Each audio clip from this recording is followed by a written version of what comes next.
See the acting of Arifin Shubho. Oh my god, he was incredible. Sanjay Leela বানসালির web series হীরামান্ডিতে অভিনয় করে বেশ আলোচনায় রয়েছেন বলিউড অভিনেত্রী অদিতি রাও হায়দারি।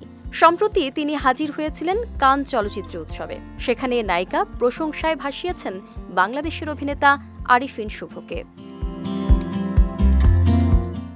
কান উৎসবে বাংলাদেশের সংবাদ মাধ্যম বাংলা ট্রিবিউনকে সাক্ষাৎকার দিয়েছেন অদিতি।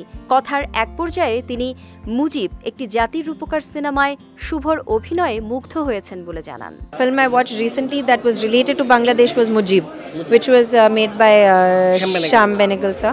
অভিনেত্রীর ভাষ্য, সত্যি বলতে আমি সেভাবে বাংলা সিনেমা দেখিনি, তবে সম্প্রতি আমি মুজিব সিনেমাটি দেখেছি, যার গল্প অসাধারণ। সিনেমায় মুজিব চরিত্রে অভিনয় করা আরিফিন শুভর অভিনয় সত্যিই অবিশ্বাস্য। তার কাজ আমার খুব ভালো লেগেছে এবং সেই সঙ্গে আমি তার কাজে অনেক প্রভাবিত। I always wanted to do a Bengali film and I keep hoping that I'll get a really good script. অদিতির পাশাপাশি এবারের কান উৎসবে যোগ দিয়ে নাসিরুদ্দিন শাহও প্রশংসায় ভাসিয়েছেন ঢালিউড অভিনেতা আরিফিন শুভকে।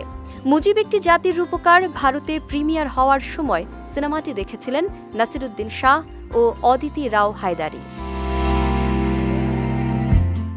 2023 সালের 13 অক্টোবর দেশ জুড়ে মুক্তি পায় বাংলাদেশ ও ভারত সরকারের যৌথ প্রযোজনায় নির্মিত জাতির পিতা বঙ্গবন্ধু শেখ মুজিবুর রহমানের জীবনী নির্ভর মুজিব একটি জাতির রূপকার শিরোনামের চলচ্চিত্রটি। মুক্তির পর সিনেমাটিতে বঙ্গবন্ধুর চরিত্রে অনবদ্য অভিনয়ের জন্য প্রশংসা কুড়িয়েছেন অভিনেতা আরিফিন শুভ।